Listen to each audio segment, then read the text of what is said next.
Olá pessoal, tudo bom? Meu nome é Juliana Gabriel, eu sou médica endocrinologista e o vídeo de hoje eu vou falar sobre um tema que foi uma pergunta que eu recebi aqui pelo YouTube mesmo, que é sobre ginecomastia.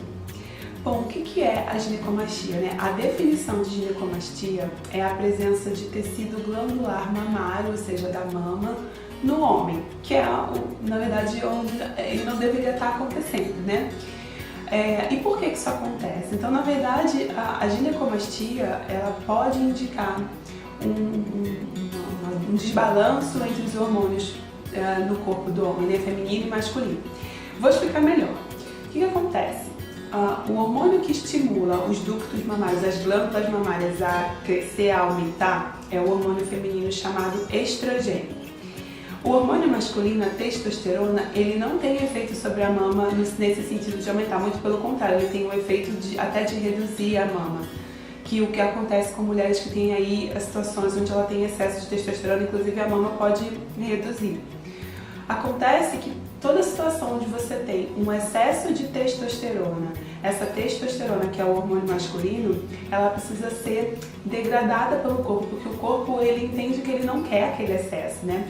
Então, no momento em que o corpo tenta metabolizar ou degradar essa testosterona em excesso, um dos produtos dessa degradação são hormônios que têm efeito semelhante ao estrogênio. Então, toda situação em que você tem um excesso de testosterona ou mesmo um desbalanço entre os níveis de testosterona e os níveis de estrogênio, você pode ter aí a formação de tecido glandular mamário no homem. O que é esse desbalanço? Então, por exemplo, na fase da puberdade, o corpo da criança ele não tem hormônio sexual nenhum, ele não está produzindo nenhuma testosterona.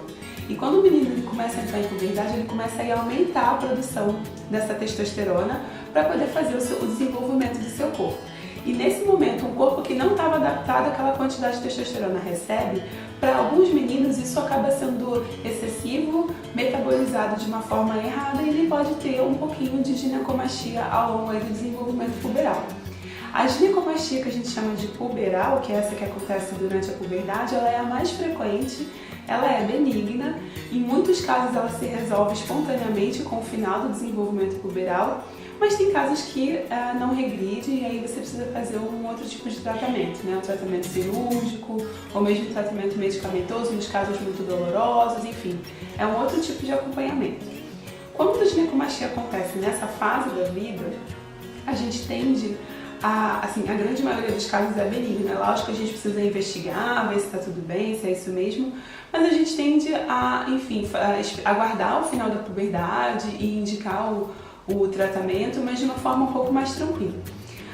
O grande problema é quando essa ginecomastia ela acontece em outros momentos da vida, né? Quer dizer, na infância, onde a criança não deveria estar recebendo nenhum estímulo hormonal, porque os seus órgãos sexuais ainda não estão maduros, a presença de ginecomastia pode indicar alguma patologia mais séria, deve ser investigada.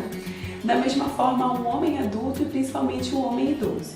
Bom, no homem adulto, é muito comum a ginecomastia aparecer secundária ao uso de alguns medicamentos que mexem com o metabolismo dos hormônios. Então, existem sim alguns medicamentos que podem interferir, inclusive alguns tipos de droga, como a maconha, por exemplo, ela pode aumentar o risco aí de desenvolver ginecomastia. E aí, todos os casos devem ser investigados por um médico endocrinologista para a gente entender o que está acontecendo.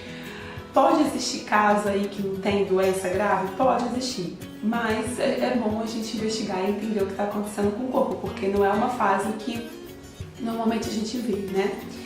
E aí no caso do idoso, do homem mais velho, do idoso, a ginecomastia ela pode acontecer e o mais comum é sim por conta dos medicamentos, porque muitos idosos aí já estão com várias comorbidades clínicas, enfim, pode estar fazendo uso de muitos medicamentos e a interação entre eles atrapalha na questão da metabolização dos hormônios. Tem também doenças como a doença hepática crônica, a própria andropausa, que é a queda natural dos hormônios que acontece nos idosos que têm aí uma predisposição a outras doenças clínicas. Eu até fiz um vídeo falando especificamente sobre a andropausa algumas semanas atrás. Então, isso também deve ser investigado. E dependendo da gravidade da ginecomastia ou do tipo de medicamento usado, ou é indicada a troca da medicação ou é indicado mesmo o tratamento cirúrgico dessa ginecomastia.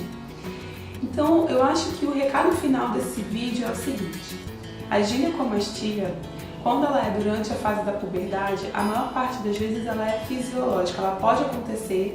Em alguns casos ela regride espontaneamente, em outros não, e nesses casos em que não regride, é indicado aí o tratamento cirúrgico e raramente o tratamento medicamentoso, porque o tratamento medicamentoso ele não é tão eficiente, né? Quando a glândula já se desenvolveu, aí é mais caso de cirurgia mesmo. Agora, quando ela acontece em outras fases da vida, que não nessa fase no menino, é importante ter uma investigação, porque pode ter a ver com causas patológicas, pode ter a ver com o uso de medicamentos, de álcool, de drogas, ou mesmo pode ser um sinal aí de disfunção hormonal, de andropausa, enfim. E o conselho que eu deixo aqui para vocês é que vocês tenham sim uma avaliação de um médico e de um médico endocrinologista, dependendo do caso, tá bom? Bom, espero que vocês tenham gostado desse vídeo. Se vocês acharem que esse vídeo pode beneficiar alguém, não deixe de encaminhar, de compartilhar. Se você gostou, deixe seu joinha aqui. Quiser deixar alguma pergunta, eu estou sempre tentando responder o que o pessoal tem colocado aqui para mim. Muito obrigada aí por acompanhar o canal. Quem não se inscreveu ainda pode se inscrever. E eu vejo vocês no próximo vídeo. Um beijo bem grande e até mais. Tchau, tchau!